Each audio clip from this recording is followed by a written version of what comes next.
Just ate lunch with my friend Dave. We've been friends for years, and he was so good. He answered, or we came up together with a great conclusion to something I've been thinking a lot about, which is, why is anything important really at all?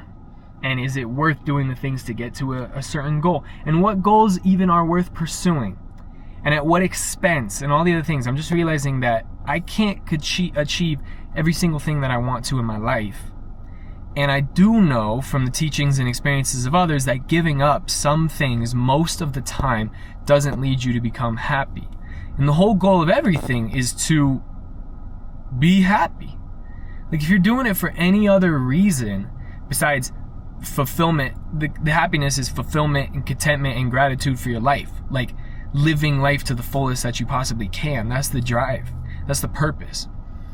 And I kept seeing all these people and all these things, and I was judging them because I felt like what they were doing was shallow, and that the means had turned into, for them, the end goal.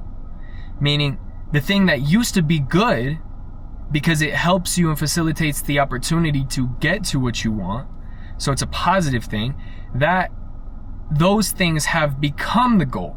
And it looks super shallow, and I was judging people by it and wondering at the same time, though, yeah, but that's not really wrong, because to get anything that I want, I'm gonna kind of have to do that too. So it's like, I'm gonna have to go against all my morals to achieve what I want to get, which means when I see people with a ton of Instagram followers, or they have a certain look, or the brand, or the certain lifestyle that they have, and all those things, like, there's marks of competence that used to come naturally, and people have gotten figured out, like, they've become self-aware that that's what the outcome looks like, and engineered how to get it unnaturally, or to do it without understanding the why, deeper why behind why it works. So they're just saying, use this hook in the first 5 seconds of your video to get a ton of views, and get a ton of followers just for the sake of getting a ton of followers, and all these things that I was just like, well, that's, you know, I was trying to, like, disassociate myself with that way of thinking, but at the same time I felt a drive to be like, oh well, a lot of things I'm doing are to affect a lot of people.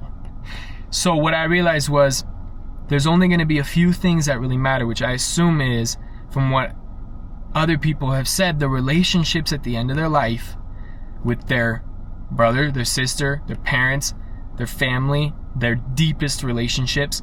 Would you rather have affected, on the surface level, thousands of people who are commenting and leaving nice things on your Instagram, or really have invested and changed in the people's lives? Like, how many people's lives could you really, really invest in?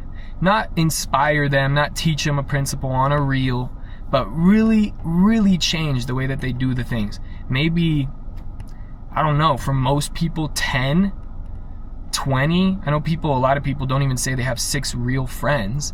So maybe the 6 friends with how many family members that you have that you see regularly. Like, you just don't see people enough. You don't have enough contact with them.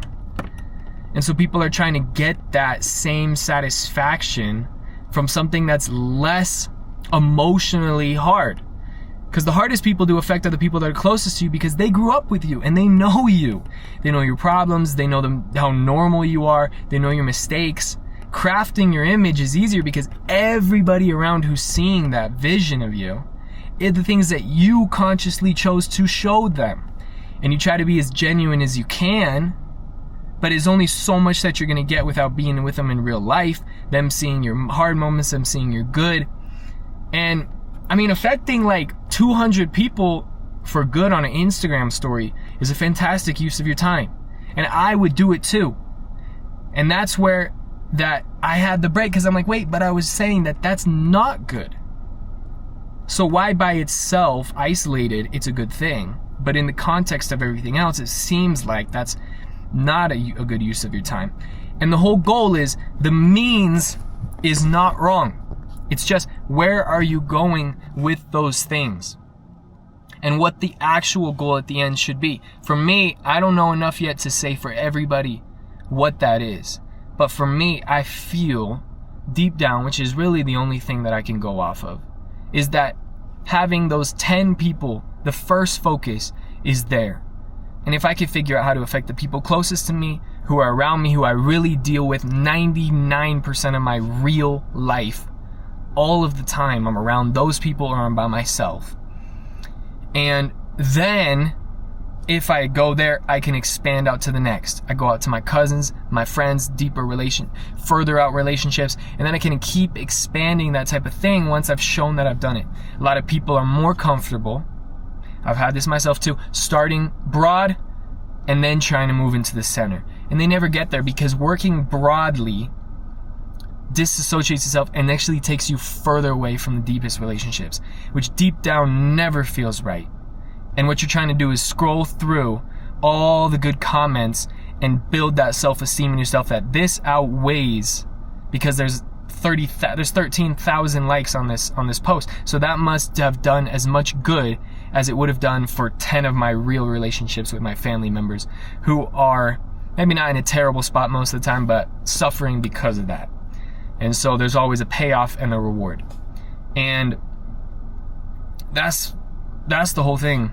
That's really the idea. It was a beautiful thing. And hopefully I can figure out how to keep going with that. I'm just trying to aim. Where should I aim? Where should I aim? Where should I aim? And Dave said this last story. This is the last thing. He said he's got a family member, someone that he knows, that he's heard about, and traveling around all the time.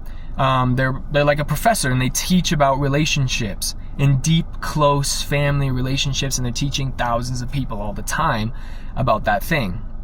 Yet when they're kind of gone out of his life and out of his siblings' lives, and that very same person that's teaching all those things doesn't come to any of family reunions because they're so busy building relationships with other people, teaching about how to have good relationships with your close relationships.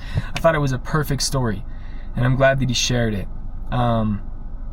And that's it. That's the whole idea.